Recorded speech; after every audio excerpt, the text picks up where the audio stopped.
एक और वीडियो में आपका स्वागत है। हम बात कर रहे हैं प्रोग्राम के बारे में, कैसे एक न्यूज़ चैनल के अंदर प्रोग्राम प्रोडक्शन होता है। प्री प्रोडक्शन के बारे में हम पिछली वीडियो में बात कर चुके हैं। इससे पहले आप वो वीडियो ज़रूर देखिए, उसके बाद ही ये वाली वीडियो देखिए।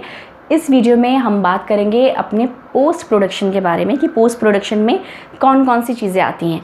तो सबसे पहले पोस्ट प्रोडक्शन में ये आता है कि आपने अपनी कवरेज कर ली है, अपनी पूरी जो शूटिंग है वो आपकी हो गई है। वो है आपके कैमरे की चिप में, जो कैमरा यूज़ हुआ है उसके अंदर आजकल चिप वाले कैमरे आ रहे हैं कि उसके अंदर छोटी सी चिप होती है, बहुत ज़्यादा उसमें स्पेस होता है।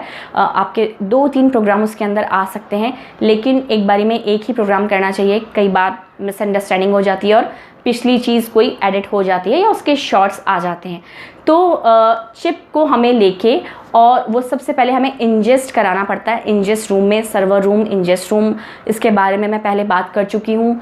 अगर आपने वो वीडियो नहीं देखी है तो ज़रूर देखिए, उसका लिंक मैं आई बटन पर दे दूँगी और वो आप देखिए कि कैसे सबसे पहले आके उसमें रिपोर्टर्स हैं या एंकर या जो भी है वो आके अपनी रॉ चीज़ें उसके अंदर सर्वर के अंदर डाली जाती हैं। तो उसको हम सबसे पहले कहते हैं उस जो चिप को हम लाके, या आपका प्रोग्राम किसी अगर इंडोर प्रोग्राम है वो डिस्क में हुआ है, स्टूडियो में पैनल पे डिस्क का भी ऑप्शन होता है। और चिप जो है जब आउटडोर प्रोग्राम के लिए जाते हैं तो चिप यूज़ होती है। तो दोनों तरीके की चीज़ें सबसे पहले इंजेस्ट होती हैं। उसके बाद जब वो इंजेस्ट हो गई तो वो पूरे न्यूज़ चैनल में जहाँ भी सर्वर है, वो सिस्टम है, वहाँ पर आप उसे खोल सकते हैं। तो एडिट रूम में आपको वो चीज़ें मिल जाती हैं। एडिटिंग बे होती है प्रोग्राम के लिए, जहाँ हम जाते हैं बैठ के उस प्रोग्राम को कटवाते हैं, मतलब एडिट करवाते हैं। तो आपको सबसे पहले आके वो प्रोग्राम का डंप इन देना है। डंप इन मतलब सर्वर में अपने रॉ जो चीज़ है, जो रॉ फुटेज है, जो रॉ प्रोग्राम है, उसको सर्वर में डालना। इसे करने के बाद हमारे पास सारे शॉर्ट्स आ गए, सारी रॉ चीज़ें आ गई। अब होता है हमारे पास एडिटिंग जब शुरू होती है तो डिस्ट्रीब्यूशन ऑफ शॉट्स, उसके बाद जो नंबर आता है डिस्ट्रीब्यूशन ऑफ शॉट्स, मतलब अगर आपका इंडोर प्रोग्राम है तो आपके पास वहीं पर पैनल पर स्विचर है। ये सब बातें मैं पहले की वीडियोस में कर चुकी हूँ, आप ज़रूर देखिए उन वीडियोस को। सब कुछ एक दूसरे से जुड़ा हुआ है, कोई भी एक चीज़ रैंडमली देख लेंगे तो समझ में नहीं आएगी। तो पैनल पर तो हमारे पास स्विचर है, प्रोड्यूसर बैठे हैं, बाकायदा वो शॉट्स लेते रहते हैं। Take cam 1, take cam 2, take cam 3, जब उन्हें जौन सा शॉट्स लेना है, और वो सब चीज़ें एक टेप में रिकॉर्ड होती रहती हैं, डिस्क में रिकॉर्ड होती रहती हैं। पर अगर आप आउटडोर शूट करके आए हैं और आपका शूट मल्टी कैम सेटअप था, मतलब एक से ज़्यादा कैमरे लगे हैं, 2 कैमरे 3 कैमरे लगे हैं, तो कैमरे की सेटिंग अलग अलग प्रोड्यूसर के हिसाब से अलग अलग स्टाइल होते हैं शूट करने का। तो जो जैसे मल्टी कैम सेटअप है तो एक जो कैमरा है उसकी पोजीशन एंकर पे ही फिक्स कर दी जाती है। एंकर जो भी बोल रहे हैं, एंकर को फॉलो करता है वो कैमरा। एंकर का रिएक्शन, एंकर का जब वो बोल रहे हैं तब, या एंकर जहाँ भी जा रहा है उसको वो कैमरा फॉलो करता है। सेकंड जो होता है, अगर गेस्ट आए हुए हैं तो एक जो कैमरा होता है वो गेस्ट के लिए होता है। गेस्ट का एक पूरा जो ओवर व्यू देने के लिए, ओवरव्यू मतलब पूरा लॉन्ग शॉट, जिसमें अगर 2 गेस्ट हैं 3 गेस्ट हैं तो वो पूरे तीनों के तीनों कवर हो जाएं। और एक जब कोई भी गेस्ट उनमें से बोले, अपना रिएक्शन दे, तो वो जो वो कैमरा है वो तुरंत उन पर शिफ्ट हो जाए। तो एक कैमरा एंकर का हो गया, एक कैमरा आपका गेस्ट के ऊपर हो गया, तीसरा कैमरा आपका ऑडियंस के ऊपर हो गया कि जो ऑडियंस अगर बैठी है, सामने एंकर है, गेस्ट है और सामने ऑडियंस बैठी है, तो आपको एक कैमरा ऑडियंस पे लगाना होता है। ये मिनिमल जिसे कहती हूँ मैं, सेटअप बता रही हूँ आपको। 2 में भी ये हो सकता है। ऑडियंस वाला जो गेस्ट वाला कैमरा है, जब एंकर बोल रहा हो तब आप ऑडियंस के शॉट्स ले सकते हैं, या पहले ही आप ऑडियंस के थोड़े शॉट ले लीजिए। इस तरीके से भी काम चल जाता है। वो तो जब आप काम करेंगे तब आपको पता चलेगा कि कैसे मिनिमल चीज़ों के थ्रू, आप बहुत थोड़े से चीज़ों के थ्रू आप कैसे एक अच्छा प्रोडक्शन दे सकते हैं। तो उसके बाद आपने पहले ऑडियंस के शॉट्स ले लिए, आपका एंकर के लिए एक कैमरा है, एक आपका गेस्ट के लिए है। उसके बाद अगर बहुत बड़ा प्रोग्राम है, इलेक्शन बेस्ड कोई प्रोग्राम प्रोग्राम है, कोई जो बहुत अच्छे एमिनेंट पर्सनैलिटी आ रही है उसमें, तो आप ड्रोन भी यूज़ होता है, ड्रोन ले जाया जाता है। ड्रोन से ओवरव्यू पूरा जो बर्ड आई व्यू होता है, ड्रोन हर जगह शॉट्स दिखाता है बीच बीच में। जैसे अभी बंगाल, वेस्ट बंगाल में अगर इलेक्शन होने वाले हैं, तो अगर मैं वहाँ का कोई प्रोग्राम कर रही हूँ, तो मैं जैसे ओवरव्यू की वो बंगाल का प्रोग्राम है, तो बीच बीच में हम कुछ ऐसी चीज़ें डालते हैं जो बंगाल से जुड़ी हैं। जैसे आपने शॉट्स ले लिया हावड़ा ब्रिज के, तो वो ड्रोन के थ्रू आपने शॉट्स लिए, बड़े सुंदर शॉट्स आते हैं ड्रोन से। तो इस तरीके की चीज़ें आप बीच बीच में डाल सकते हैं दिखाने के लिए कि this programme is based on Bengal election, या बंगाल में जो भी हो रहा है। इस तरीके की चीज़ें, क्रिएटिविटी है, धीरे धीरे आपको समझ में आती है। तो ये चीज़, ये कैमरा का जो मल्टी सेटअप होता है, जब आप एडिट बे में बैठेंगे तो आपको हर कैमरे का जो चिप है, वो सारी चिप आपको सर्वर में डालनी है, उस एडिट वाले सिस्टम पे डालनी है। उसके बाद डिस्ट्रीब्यूशन ऑफ शॉट्स ये होता है कि कहाँ से प्रोग्राम शुरू होना है। ऑडियंस से आप शॉट शुरू कर रहे हैं, अपना प्रोग्राम शुरू कर रहे हैं, या आप एंकर के फेस से जूम आउट करते हुए प्रोग्राम शुरू कर रहे हैं। इस तरीके की चीज़ें आपको, जो प्रोड्यूसर है, जो बैठे हैं, उसको सोचना होता है कि कैसे सुंदर लग रहा है, कैसे क्रिएटिविटी नज़र आ रही है। ये सब क्रिएटिविटी एडिट रूम में दिखाई जाती है। तो सारे जो कैमरा है, मल्टी कैम का सेटअप है, आप कोई चीज़ 2 शॉट्स वहाँ से उठाते हैं, 2 शॉट्स यहाँ से, 2 शॉट्स यहाँ से, इस तरीके से आप पूरा प्रोग्राम एडिट करेंगे। इसको डिस्ट्रीब्यूशन ऑफ शॉट्स कहा जाता है। अब बात आती है सेकंड, डबिंग की। डबिंग तब होती है, जैसे सपोज़ मैं आपको बंगाल का ही एग्जांपल देके समझाती हूँ कि कोई एक इंटीरियर, कोई विलेज है बंगाल का, और वहाँ पर जाके कोई रिपोर्टर ने या वो जिसने प्रोग्राम बनाया है, एक शॉर्ट्स बाइट लेके आया। उसकी कोई विलेज की लेडी है, वो उसको नहीं हिंदी भी नहीं आती, उसको इंग्लिश भी नहीं आती, उसको अपनी लैंग्वेज आती है, बंगला लैंग्वेज आती है, उसे बंगाली लैंग्वेज में वो बात कर रही है। तो अपने व्यूअर्स को उसकी बात समझाने के लिए हमको उसकी जो बाइट है वो डब करवानी पड़ेगी, डब करनी पड़ेगी। आप खुद भी डब कर सकते हैं अगर आपकी आवाज़ अच्छी है तो, प्रोड्यूसर की आवाज़ अच्छी है तो, वरना आप किसी एंकर से करवा सकते हैं। ये तो बहुत मामूली सी चीज़ होती है कि वो 2-3 लाइनें जो बोल रही है उसको डब, तो उसका डबिंग लगाना, अगर इस तरीके की बाइट्स आपके प्रोग्राम में हैं तो उसकी नीचे जो है डबिंग लगाना, या नीचे उसका जो है वो चलाना, हिंदी का जो आपका बैंड होता है वो चलाना कि वो क्या बोल रही है, व्यूअर्स को समझ में आए।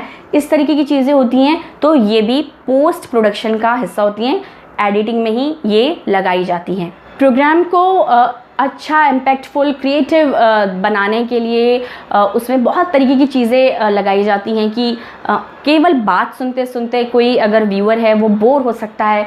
तो इंटरेस्टिंग बनाने के लिए उसको तरह तरह की चीज़ें लगाई जाती है। उसमें से एक होता है वॉइस ओवर की शॉर्ट्स होते हैं कुछ, जैसे आपने कुछ शॉर्ट्स ले लिए, उसके पीछे एक वॉइस ओवर, मतलब आवाज़ चल रही है, उसे वॉइस ओवर कहते हैं। तो शॉर्ट्स के ऊपर कि उन शॉर्ट्स में दिखाया क्या जा रहा है। जैसे कोई बंगाल में कोई एक साड़ी का काम हो रहा है, तो वहाँ के जो कामगार हैं वो कुछ कर रहे हैं, साड़ी बना रहे हैं, अपना काम कर रहे हैं, और वो शॉर्ट्स चल रहे हैं, उनके घर के शॉर्ट्स चल रहे हैं, वो क्या समझते हैं, सोचते हैं, इस तरीके के शॉर्ट्स चल रहे हैं, और पीछे से एक आवाज़ उन चीज़ों को हमें या व्यूअर को समझा रही है। इस तरीके की चीज़ को वॉइस ओवर कहा जाता है। ये भी एडिटिंग में ही इंसर्ट किया जाता है, इसको अलग से करवाया जाता है। ये सब काम प्रोड्यूसर का होता है, असिस्टेंट का होता है कि वो इन चीज़ों को पहले, मतलब जब शूटिंग से आ जाएं, उसके शॉट्स उठा के ये सब चीज़ें पहले ही एडिटर को प्रोवाइड करवा दी जाएं, ताकि वो हम देख पाएँ कि ये हमें कहाँ कब इंसर्ट करने हैं। उसके बाद नंबर आता है आपका ग्राफिक्स का। ग्राफिक्स का बहुत बड़ा रोल होता है। पहले भी मैं जब ग्राफिक्स के बारे में बात कर चुकी हूँ तो मैंने बताया है, किसी भी एक आपके टीवी के डिस्प्ले को, आपके किसी भी प्रोग्राम को बहुत एक क्रिएटिव और इंटरेस्टिंग बनाने के लिए, अट्रैक्टिव बनाने के लिए ग्राफिक्स यूज़ किया जाता है। कोई भी चीज़ अगर है, आंकड़े समझाने हैं, कुछ करना है, तो आप बोलेंगे तो वो बोरिंग भी होगा और वो निकल जाएगा, लेकिन अगर आप उसे देखते हैं तो वो चीज़ अच्छे से आपके दिमाग में बैठ जाती है। तो ग्राफिक्स का यूज़ अगर है तो वो भी एडिटिंग में होगा। हमें अलग से ग्राफिक्स बनवाने पड़ते हैं, ग्राफिक डिपार्टमेंट अलग होगा, एडिट से अलग होता है। तो हम वहाँ ग्राफिक्स बनवा के आएंगे अपने प्रोग्राम के अकॉर्डिंग, अपने शॉट्स देंगे उन्हें, उनसे बोलेंगे हमें ये कलर चाहिए, ये चाहिए, आप हमें बना दीजिए। वो जब बना के देंगे वो हमें वहाँ पर एडिट बे तक लाना है, वो उसमें इंसर्ट कराना है। नेक्स्ट चीज़ आती है कि जो भी प्रोग्राम में गेस्ट हैं या एंकर हैं, उनके नाम, वो नाम क्या है, उनकी पोस्ट क्या है, इस तरीके की चीज़ें। और कुछ जो नीचे स्क्रॉल्स चलते रहते हैं, जो नीचे बैंड्स चलते रहते हैं कि ये प्रोग्राम किस चीज़ के बारे में है, इस गेस्ट ने अभी एक कोई ऐसा स्टेटमेंट दिया, तो वो चीज़ नीचे चलती रहती है। इस तरीके की चीज़ें जो बैंड्स लगते हैं, हिंदी में हो या इंग्लिश में हो, कोई भी जो प्रोग्राम हो, इस तरीके की चीज़ें भी एडिट वे में ही होती हैं, पोस्ट प्रोडक्शन में ही आएंगी। अगर हमें किसी तरीके के इफ़ेक्ट्स अपने प्रोग्राम में डालने हैं, स्टोरी पे डिपेंड करता है, आपके कंटेंट, आपके टॉपिक पे डिपेंड करता है, तो वो भी एडिटिंग में ही डाले जाते हैं। उसके बाद अगर कलर टेम्परेचर, जैसे आप आउटडोर शूट कर रहे हैं, तब कई बार क्या होता है, कभी लाइटिंग बहुत ज़्यादा हो गई, कभी लाइटिंग नेचुरल लाइट पे आप डिपेंड हैं, लाइटिंग कभी बहुत ज़्यादा है कभी कम है। अगर स्टूडियो लाइट्स लेके गए हैं आप, तो तब भी आपको कलर टेम्परेचर जो है वो मेंटेन करना होता है। इस तरीके का जो मेंटेनेंस, जो कलर की पूरे प्रोग्राम में जो कलर टोन है वो एक सी रहे, कहीं पर ऐसा ना हो कि बहुत बर्न करने लगे, वाइटिश सा हो जाए, और कहीं पर बहुत कोई काला नज़र आने लगे। इस तरीके की चीज़ें एडिटिंग में संभाली जाती हैं, बैलेंस की जाती हैं। उसके बाद बात आती है ऑडियो की, ऑडियो बैलेंस। कई बार ऐसा होता है जोश जोश में अगर डिबेट चल रही है तो कोई गेस्ट इतनी ज़ोर से बोलने लगा कि उसकी आवाज़ एकदम से ब्लास्ट हो गई और टीवी चैनल पे वालों को तुरंत उसकी चैनल चेंज करना पड़ा या आवाज़ धीरे करनी पड़ी। इस तरीके की चीज़ें जो हैं वो बैलेंस होती हैं। अगर कोई बहुत तेज़ बोल रहा है, उसकी ऑडियो को बैलेंस करना, लेवल पे लाना। कोई बहुत धीरे बोला है तो उसकी बात समझ में आए, उसको इसलिए लेवल पे लाना। इस तरीके का ऑडियो बैलेंस, ये सब भी एडिटिंग में ही होता है, पोस्ट प्रोडक्शन का हिस्सा है। और कुछ भी आपको स्टेटमेंट ऐसा लग रहा है कि ये चलाया नहीं जा सकता, इसे ऑन एयर हम नहीं कर सकते, उस स्टेटमेंट को काटना, प्रोग्राम को कम से कम जब एडिट करते हैं ना, तो प्रोग्राम ना एक तरीके से पूरा याद हो जाता है, क्योंकि इतनी बार उसको सुना जाता है। क्योंकि एक भी स्टेटमेंट, एक भी वर्ड ऐसा नहीं होना चाहिए जो ऐसा हो जाए जो नहीं जाना चाहिए था। उसके बाद फाइनल जब टच होता है, फाइनल टच देने के लिए बैकग्राउंड म्यूज़िक यूज़ की जाती है। प्रोग्राम शुरू होता है तब, प्रोग्राम क्लोज़ करता है तब, या इन द मीन टाइम। आपको वो तो डिपेंड करता है आपके प्रोग्राम के ऊपर कि आपका प्रोग्राम सॉफ्ट स्टोरी पे है या हार्ड स्टोरी है, आज की उस पर प्रोग्राम है, ये सब डिपेंड करता है उस पर। तो बैकग्राउंड म्यूज़िक डाली जाती है लास्ट में। उसके बाद जब पूरा प्रोग्राम फाइनल हो जाता है तब हम उसको डंप आउट लेते हैं। उसका मतलब जिस चीज़ से हमें प्रोग्राम चलाना है, डिस्क है या वो आपका सर्वर में आईडी लगानी है या जो भी है, उसमें हम वो प्रोग्राम डंप आउट लेते हैं। बेसिकली जो मेनली प्रोग्राम जो है डिस्क से चलाए जाते हैं। तो ये फाइनल प्रोग्राम रेडी है ऑन एयर जाने के लिए। आप उस पर प्रोग्राम के ऊपर एक स्लिप होती है, जो डिस्क के ऊपर एक स्लिप होती है, आप उसमें पूरा डिटेल लिखते हैं, ये प्रोग्राम क्या है, इसका टॉपिक क्या है, इसकी ड्यूरेशन क्या है, और इसके प्रोड्यूसर कौन है, इसका असिस्टेंट कौन है, और जो है ये प्रोग्राम जो है टेलीकास्ट कब होना है, डेट ऑफ टेलीकास्ट उस पर लिखी होती है, और अगर रिपीट जाना है तो उसकी भी डेट उस पर लिखी होती है। तो इस तरीके का पूरा सेटअप होता है। 2 वीडियोस में मैंने आपको बताया कि कैसे एक पूरा प्रोग्राम बनता है। तो उम्मीद है आपको ये समझ में आया होगा और हेल्पफुल रहेगा आपके लिए। और अगर अच्छा लगा है आपको ये वीडियो तो प्लीज़ इसे लाइक कीजिए और चैनल को सब्सक्राइब कीजिए। तब मिलती हूँ आपसे नेक्स्ट वीडियो में, तब तक के लिए good bye and take care.